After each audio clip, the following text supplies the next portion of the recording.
총알이 날아드는 진짜 전장에서 세계가 선택한 건 중국이 아닌 한국이었습니다. 그 순간 모든 것이 뒤집혔습니다. 전 세계가 K방산에 빠질 수밖에 없는 이야기 시작하겠습니다. 나토 산하 유럽 방산기술평가단에서 일하고 있는 마리아입니다. 저는 평생 데이터와 숫자로만 세상을 바라봤습니다. 감정보다는 사실을, 기대보다는 결과를 중시하죠. 그런 제가 오늘 여러분께 들려드릴 이야기는 단순한 무기 평가 보고서가 아니에요. 한 나라의 기술력이 무너지고 다른 나라의 진면목이 드러나는 현장을 직접 목격한 이야기입니다. 중국 베이징 근교의 방산 시연장. 저는 그곳에서 중국이 자랑하는 최신형 전차를 보기 위해 갔습니다.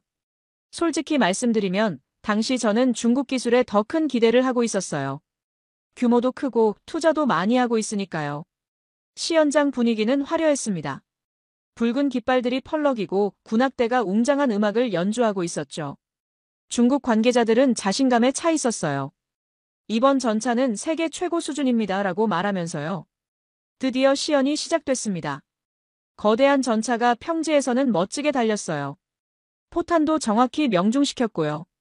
하지만 문제는 언덕길 시험에서 시작됐습니다. 경사 30도 정도의 언덕이었어요. 그리 가파르지도 않았죠. 전차가 언덕을 오르기 시작했는데 중간쯤 올라가더니 갑자기 멈춰버렸습니다. 엔진음이 이상했어요. 그러더니 완전히 꺼져버렸죠. 처음에는 단순한 실수인 줄 알았습니다. 이런 일은 종종 있거든요. 하지만 상황은 더 심각했어요. 승무원들이 전차 안에서 나오지 못하고 있었거든요. 해치가 열리지 않는 거예요. 도와주세요. 전차 안에서 들려오는 목소리였습니다.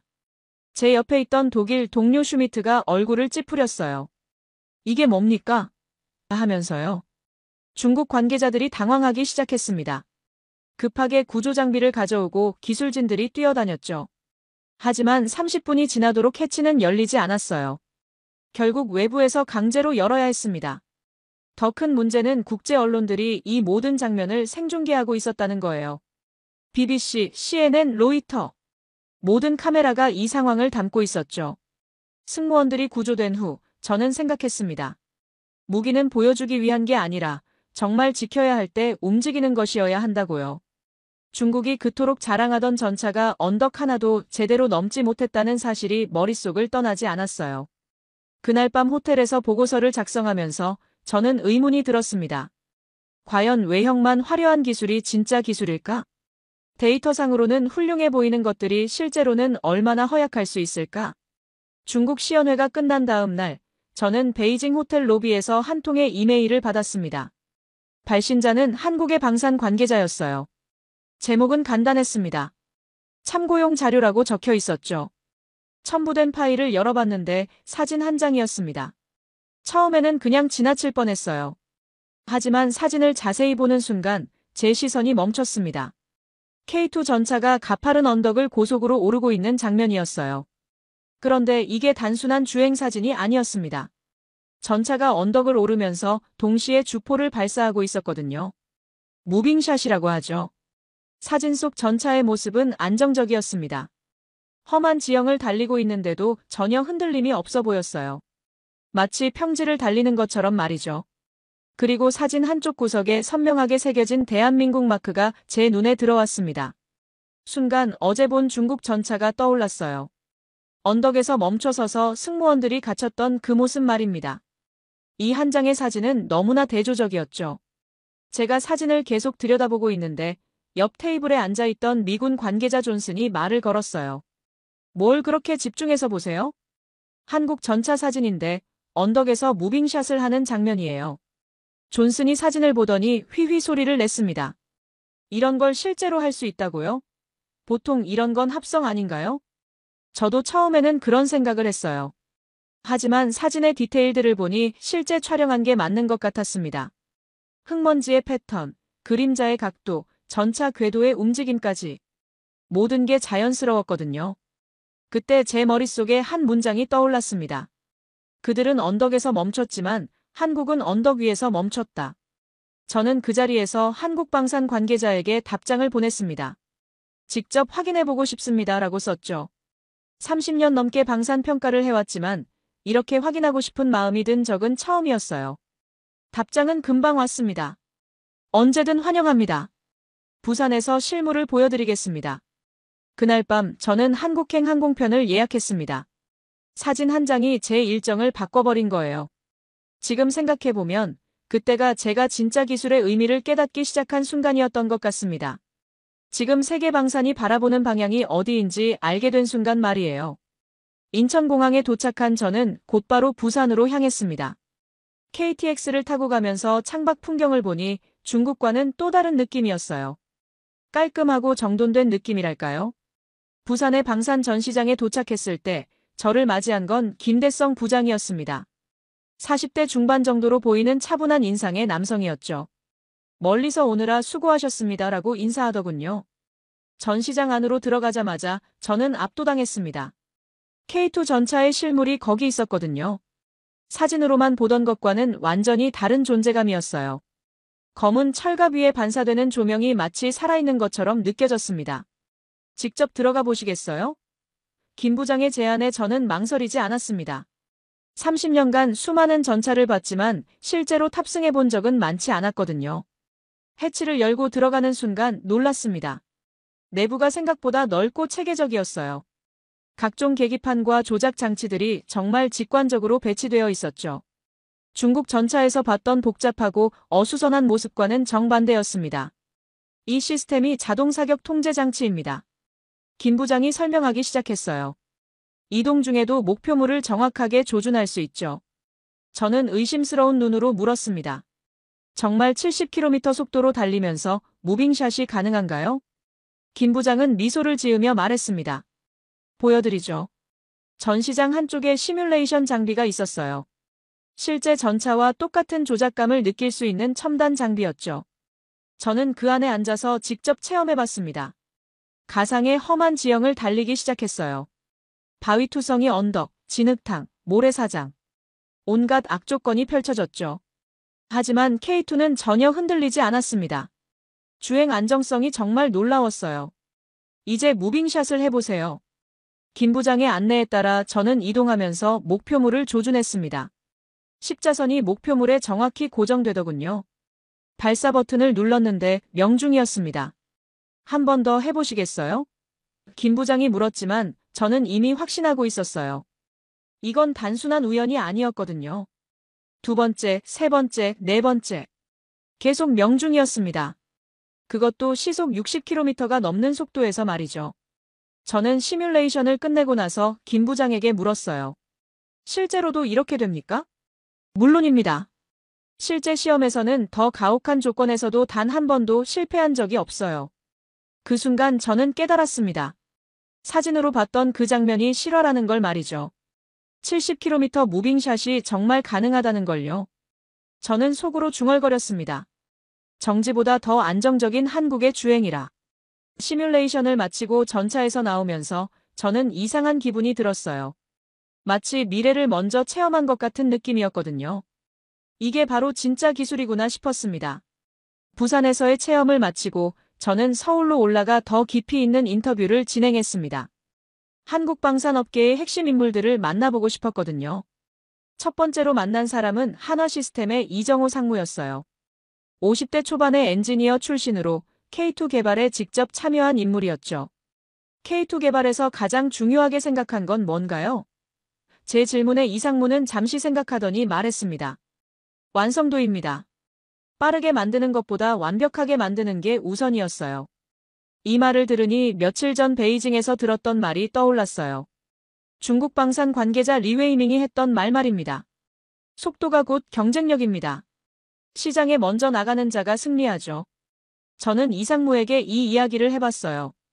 중국에서는 속도를 강조하던데 어떻게 생각하세요? 이 상무는 고개를 끄덕이며 답했습니다. 속도도 중요하죠. 하지만 무기는 사람의 생명과 직결되는 문제예요. 조금이라도 불완전하면 전장에서 치명적인 결과를 낳을 수 있거든요. 이어서 그는 이런 말을 했습니다. 속도는 팔 수 있지만 신뢰는 못 팝니다. 한 번 신뢰를 잃으면 다시 회복하기 어려워요. 그날 저녁 저는 호텔에서 보고서를 작성하면서 이 두 가지 철학을 정리해봤습니다.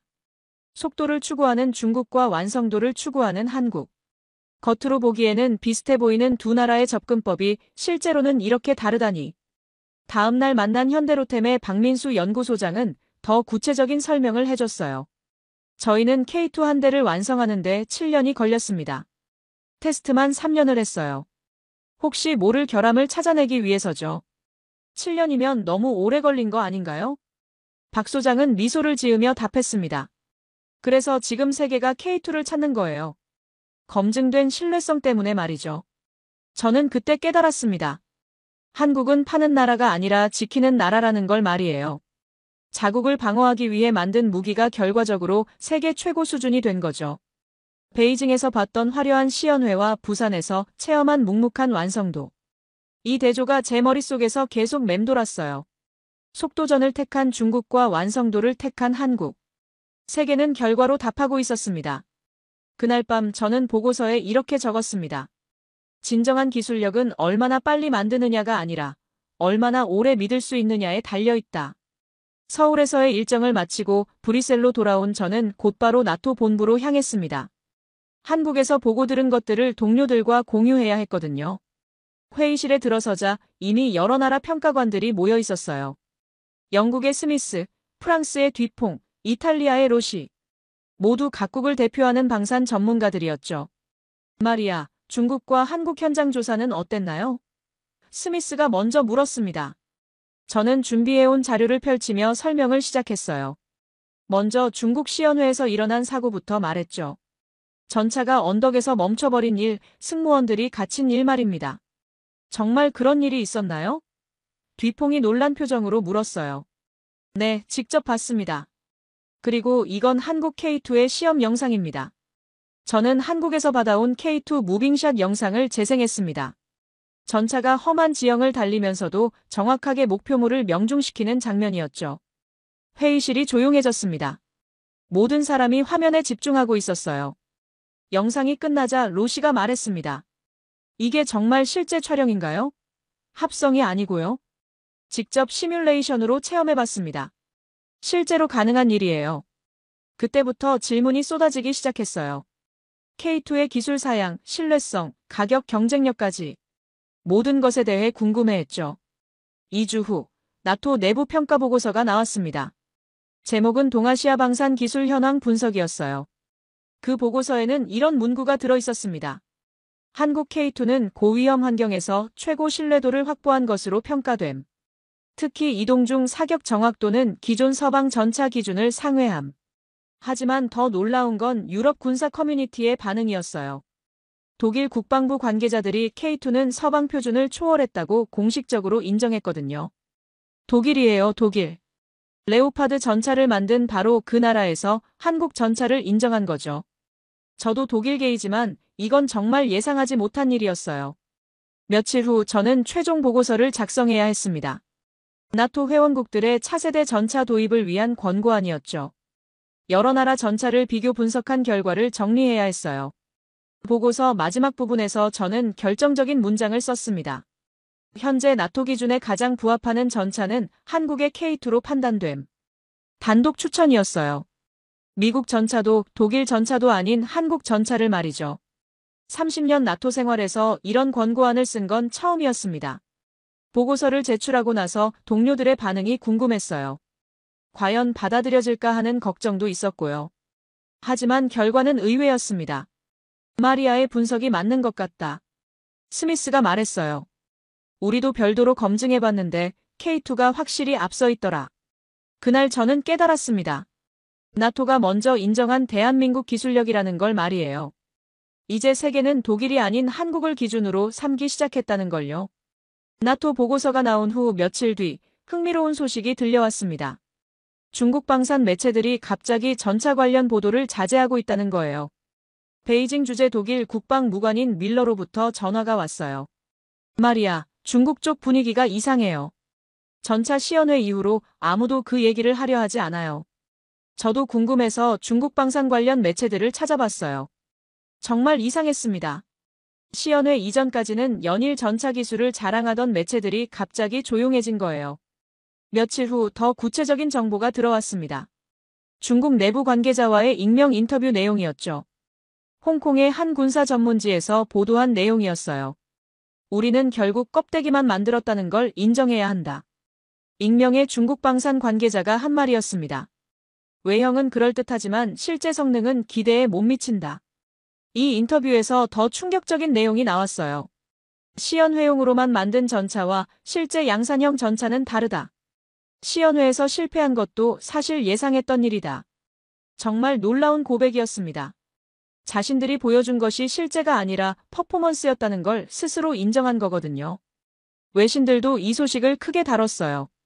로이터는 중국 전차 수출용 퍼포먼스에 그쳐라는 제목으로 보도했고, BBC는 중국 방산의 허상이라는 분석 기사를 냈죠. 저는 이 소식들을 보면서 복잡한 기분이 들었어요. 한편으로는 제 분석이 맞았다는 안도감이 있었지만, 다른 한편으로는 씁쓸했거든요. 기술 개발이라는 게 이렇게 허울 뿐일 수도 있다니. 그때 문득 한국에서 만났던 사람들이 떠올랐어요. 이정호 상무가 했던 말입니다. 완성도가 생명이라던 그 말이요. 중국과 한국의 차이가 이제 명확해졌습니다. 한국 전차는 전쟁터에 서기 위해 만들어졌고 중국 전차는 전시회에 서기 위해 만들어진 거였어요. 껍데기 전차와 살아있는 전차. 이보다 더 적절한 표현은 없을 것 같았습니다. 그날 밤 저는 일기에 이렇게 적었어요. 기술의 진정성이 무엇인지 다시 한번 깨달았다. 보여주기 위한 기술과 지키기 위한 기술은 근본적으로 다르다. 중국의 한계가 드러나는 순간이었습니다. 하지만 동시에 한국 기술의 진가가 더욱 부각되는 순간이기도 했죠. 나토 보고서가 공개된 후 제 사무실 전화가 쉴 새 없이 울렸습니다. 각국 국방부와 방산업체들이 K2에 대한 문의를 해오기 시작한 거예요. 첫 번째 전화는 폴란드 국방부에서 왔어요. 마리아 박사님, K2 전차에 대한 상세한 평가 자료를 받을 수 있을까요? 우리나라 도입을 심각하게 검토하고 있습니다. 이어서 사우디아라비아 국방조달청에서도 연락이 왔죠. 사막 환경에서의 K2 성능은 어떤지 알 수 있을까요? 심지어 노르웨이에서도 문의가 들어왔어요. 극한 추위에서도 K2가 제대로 작동하나요? 저는 이런 반응들을 보면서 놀랐습니다. 불과 몇 주 전만 해도 K2에 대해 아는 사람이 거의 없었는데 이제는 모든 나라가 관심을 보이고 있었거든요. 3개월 후 더 놀라운 소식이 들려왔습니다. 폴란드가 K2 도입을 공식 발표한 거예요. 그것도 대량으로 말이죠. 180대를 도입하겠다고 했어요. 폴란드 국방장관 블라셰기 기자회견에서 한 말이 인상적이었습니다. K2는 우리가 찾던 바로 그 전차입니다. 성능과 신뢰성 모든 면에서 기대를 뛰어넘었어요. 더 흥미로운 건 폴란드만의 특별 요구사항이었어요. 폴란드의 지형과 전술에 맞춘 맞춤형 개조를 요청한 거죠. 한국 측에서는 이를 적극적으로 수용했습니다. 김대성 부장으로부터 이메일이 왔어요. 폴란드향 K2는 현지 생산도 포함됩니다. 기술 이전을 통해 폴란드 방산업체들과 함께 만들 예정이에요. 이건 단순한 수출이 아니었습니다. 기술 확산이었죠. 한국이 자신들의 기술을 다른 나라와 나누겠다는 의미였어요. 곧이어 사우디에서도 좋은 소식이 왔습니다. 사막 환경 테스트를 성공적으로 마쳤다는 거예요. 섭씨 50도가 넘는 극한 환경에서도 K2는 문제없이 작동했다고 했습니다. 사우디 군 관계자 알살람으로부터 받은 보고서에는 이런 내용이 있었어요. 모래 폭풍이 치는 상황에서도 K2의 사격 정확도는 떨어지지 않았다. 이는 기존 우리가 보유한 어떤 전차도 달성하지 못한 성과다. 노르웨이에서도 긍정적인 반응이 왔어요. 영하 30도 환경에서 실시한 테스트에서 K2가 완벽하게 작동했다는 소식이었죠. 저는 이런 소식들을 정리하면서 깨달았습니다. 한국 기술은 단순한 수출 상품이 아니라는 걸 말이에요. 각 나라의 필요에 맞춰 변화하고 적응하는 살아있는 기술이었어요. 연말 나토 연례 보고서를 작성할 때가 왔습니다. 저는 올해의 가장 큰 변화로 K2의 등장을 꼽았어요. 보고서 결론 부분에 이렇게 적었습니다. K2는 미래형 전차의 새로운 기준을 제시했다. 기존의 서방 전차 개념을 뛰어넘는 통합적 성능을 보여주었으며 이는 향후 나토 회원국들의 전차 도입 기준이 될 것으로 판단된다. 보고서 발표 후 동료들의 반응이 인상적이었어요. 스미스가 말했습니다. 이제 우리가 전차를 평가할 때 K2를 기준으로 삼아야겠어요. 그날 저는 깨달았습니다. 이제 나토의 기준도 한국으로 움직이기 시작했다는 걸 말이에요. 한국 기술이 단순히 좋은 수준을 넘어서 세계 표준이 되어가고 있다는 걸요. 저는 다시 중국을 방문하게 됐습니다. 이번에는 특별한 목적이 있었어요. 그 시연장에서 한국 K2의 실제 시연을 보기 위해서였죠. 베이징 근교의 그 언덕길에 다시 서니 감회가 새로웠습니다. 중국 전차가 멈춰섰던 바로 그 자리였거든요. 이번에는 상황이 완전히 달랐어요. 중국 관계자들은 조용했고 국제 언론들의 관심은 모두 한국 K2에 쏠려 있었습니다. 김대성 부장도 함께 왔어요. 이곳에서 일어난 일을 기억하시죠? 그가 말했습니다. 물론이에요. 잊을 수가 없죠. 이번 시연은 더욱 가혹한 조건에서 진행됐습니다. 경사도 45도의 가파른 언덕, 그리고 인공적으로 만든 진동과 모래 지형까지 전보다 훨씬 어려운 환경이었어요. K2가 시작 지점에 섰습니다. 검은색 철갑이 햇빛에 반사되면서 위험 있는 모습을 보였어요. 저는 무의식 중에 숨을 참고 있었습니다. 신호와 함께 K2가 움직이기 시작했어요. 처음에는 천천히, 그러다 점점 속도를 높여갔죠. 언덕 앞에 도달했을 때 이미 시속 60km에 달하고 있었습니다. 전에 중국 전차가 멈춰섰던 바로 그 지점을 K2가 지나갔어요. 전혀 속도를 줄이지 않고 말이죠. 오히려 더 가속하는 것 같았습니다. 언덕 중간 지점에서 K2가 주포를 발사했어요. 이동하면서 목표물을 정확히 명중시켰죠. 관중석에서 감탄사가 터져나왔습니다. 하지만 진짜 놀라운 건 그 다음이었어요. K2가 언덕 정상에 도달했을 때 완전히 정지했습니다. 그런데 그 정지가 너무나 안정적이었어요. 마치 평지에 주차한 것처럼 말이죠. 저는 옆에 있던 BBC 기자 톰슨에게 말했습니다. 저 전차는 움직일 때 가장 조용하고 멈출 때 가장 믿음직해요. 톰슨이 고개를 끄덕이며 답했어요. 정말 그런 것 같네요. 저런 안정성은 처음 봅니다. 시연이 끝난 후 저는 혼자 그 언덕길을 걸어봤습니다. 전에 중국 전차가 멈춰섰던 지점에서 한국 K2가 지나간 자리까지 말이죠. 그 순간 제 마음속에 한 문장이 떠올랐습니다. 그 언덕에서 한 나라의 무너짐과 다른 나라의 상승이 함께 있었다. 언덕 정상에 올라서니 멀리 베이징 시내가 보였어요. 전과 똑같은 풍경이었지만 제가 보는 시각은 완전히 달라져 있었습니다. 김 부장이 옆으로 다가왔어요. 어떠세요? 전과 비교해서 말이에요. 저는 잠시 생각해보고 답했습니다. K2는 전차가 아니라 신뢰의 언어였어요. 그가 고개를 갸우뚱했어요. 신뢰의 언어라고요? 네. 말로는 설명할 수 없는 것들을 행동으로 보여주잖아요.